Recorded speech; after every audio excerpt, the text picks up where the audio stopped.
As we come to a close of 2024 with three major holidays coming up, I wanted to get personal with you this week, hoping that my story and my struggles may help you if you're dealing with something similar. The two topics that I'm going to speak about this week are dealing with grief, as I'm still grieving the loss of both of my parents this past June, and the second being noticing the signs of depression, because I've come to the belief in the last few weeks that I'm depressed.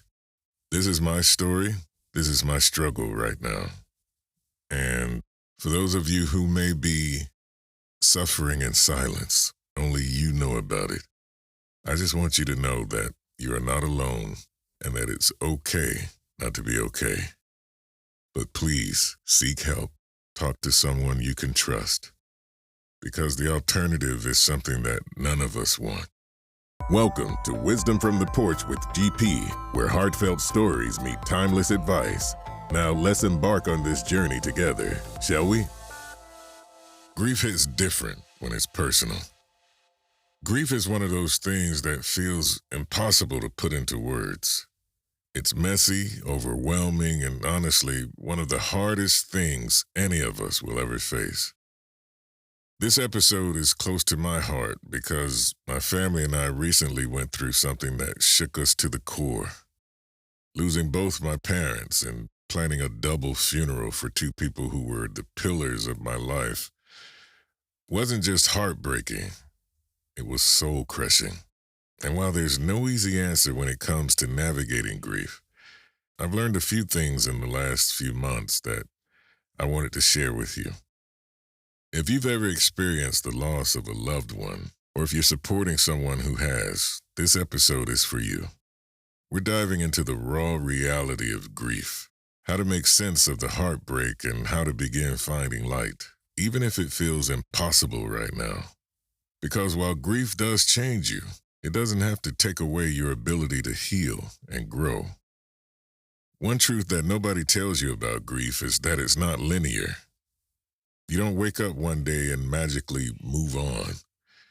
Grief comes in waves. Some days you're okay, and the next you're crying over the smell of their favorite cologne or a song on the radio. It's unpredictable, and that's what makes it so heavy. After my parents' passing, I kept hearing people say things like, "Time heals all wounds." And let me tell you, those words didn't sit right. Because time doesn't heal grief. It just teaches you how to live with it. Grief isn't something you, quote unquote, get over. It's something you carry with you, and over time, you learn how to carry it without letting it crush you. This episode is all about normalizing those feelings. Grief isn't something you need to fix or rush through. It's okay to sit with your sadness. It's okay to cry, scream, or feel numb. It's okay if you don't know what to feel at all.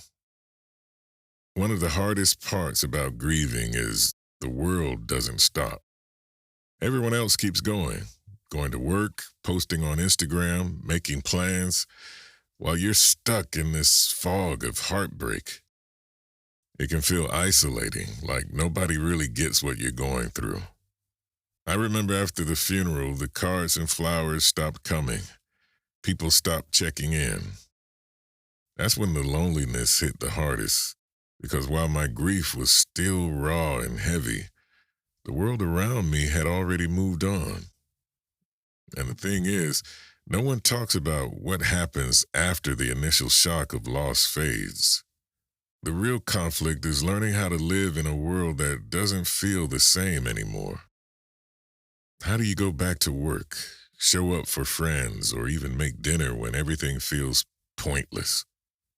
How do you explain to people that your heart feels broken in a way that words can't fix? Here's what I've learned, and still learning. Grief isn't about getting over the loss. It's about learning how to find light in the middle of the heartbreak. It's about carrying the love you shared with that person forward, even when they're no longer physically here. One thing that's helped me is giving myself permission to grieve in my own way, giving myself grace when I have these feelings.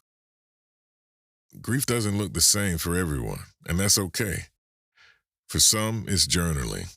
For others, it's talking to a therapist, and that's something that I've decided to do. Something else I do that may help is spending time in nature. Nature for me is going down to the waterfront, the beach. That's my surrounding. This is where I grew up. Or even creating art that channels the emotions. Also for me, it's been spending more time sitting on the porch, reflecting on the love my parents gave me and how I can honor that love by living fully. But boy, is it hard. Another tip, lean on your people. It can feel tempting to isolate yourself, but grief isn't something you have to go through alone. Whether it's friends, family, or even online communities, finding people who can hold space for your pain makes all the difference. And here's a big one I've said in past episodes. Celebrate the small wins. Some days just getting out of bed is a victory. Trust me. Other days it's laughing at a memory of your loved one or finally feeling like you can breathe again.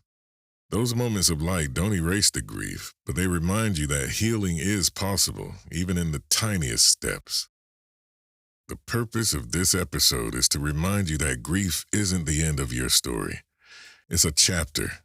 A hard, heartbreaking chapter, but one that teaches you the depths of love, resilience, and what it means to keep going when everything feels impossible. Losing someone you love changes you.